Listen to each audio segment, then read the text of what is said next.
and while we're doing that, we will try to bring home again, keeping our fingers and toes crossed. In the meantime, Derek, the floor is yours.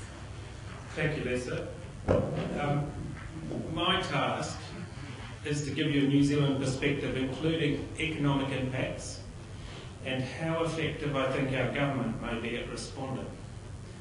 Now, you've been in New Zealand a few days, so you'll know that when you mix politics with this, there are actually 4 million opinions and perspectives. So there's going to be a bit of me in this, but it comes from a year and a half of directing the New Zealand Antarctic Research Institute.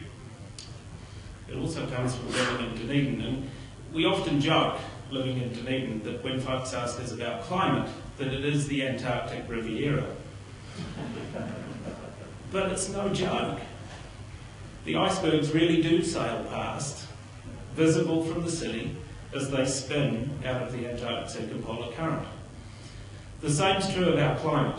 At least in the south of the country, we lie within the westerly wind belt. That's at the northern boundary of the Antarctic polar vortex. It's those westerlies that bring the rain to the southwest of the country, though the pattern changes as one moves north along the 1,000-kilometre length of the country. There's endless variability as you go up and down the country as this dance plays out between the south and the north, and the climate drivers from both directions. And we're as vulnerable as any other nation, as most other countries, to rising sea levels, coastline inundation, and probably, though, in our part of the world, I think increasing storm intensity on top of rising sea levels is going to be a challenge in this part of the world. So what about in 50 years' time?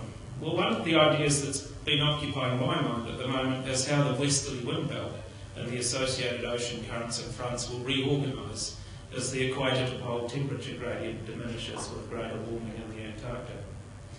This idea, put forward by Robert Togweiler a few years ago, is that the westerlies propagate south as you warm the planet.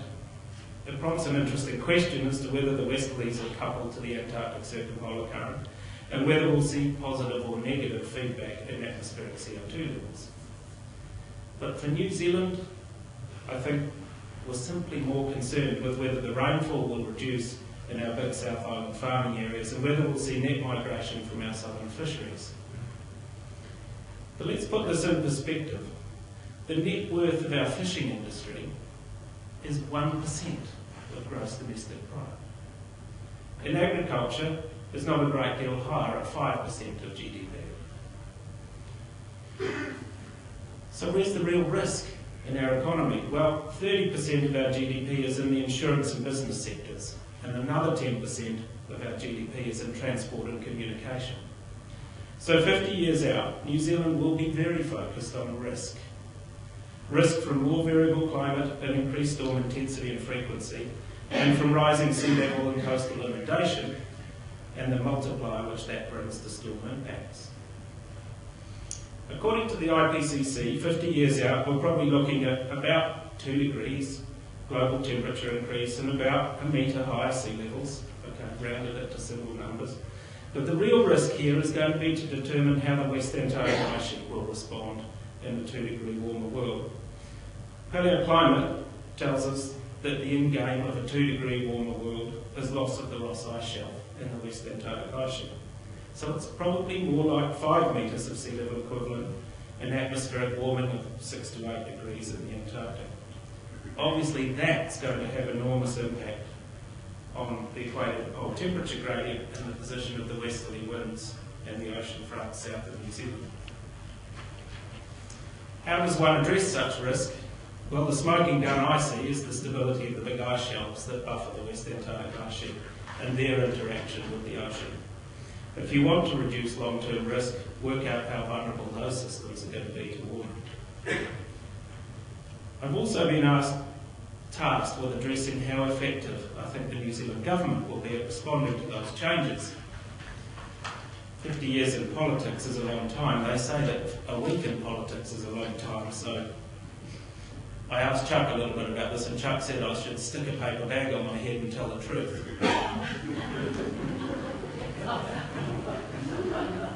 Okay, so no paper bag.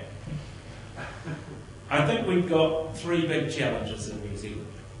it's pretty hard to see that action in New Zealand on addressing the cause, that's greenhouse gas emissions, will make a significant amount of difference given our small population and emission profile. You know, it's something like 1% of some of the highest emitting nations. But let's not get too carried away with ourselves. We still managed to increase our emissions by 20% over the last 20 years, if one excludes land use changes in forestry. Secondly, I think it's pretty hard to get traction on costly adaptation plans with such an insidious long-term problem, when we're mostly driven by our short-term political viewpoints.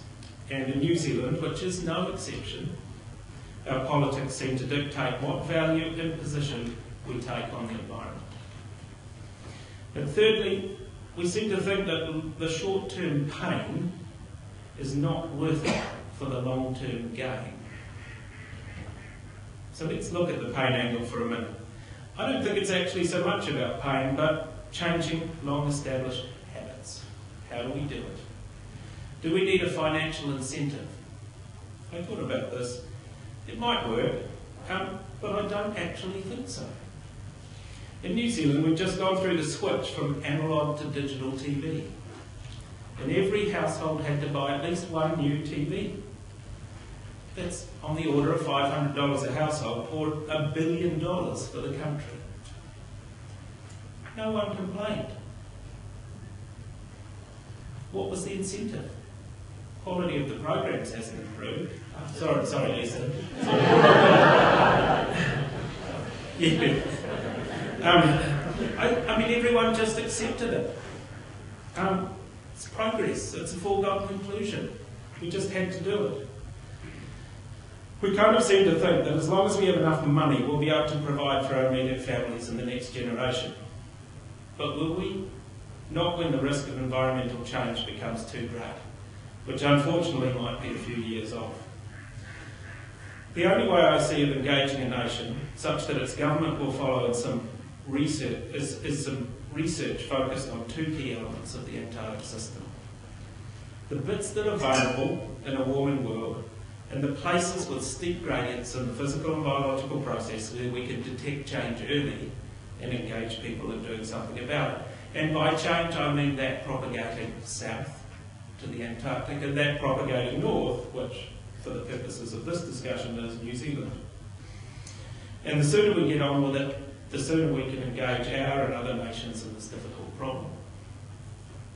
And I know we have the capacity. After all, we did manage to establish the Earthquake and War Damage Commission 70 years ago and generate a fund that's made a significant difference in dealing with earthquake risk and rebuild. Thanks.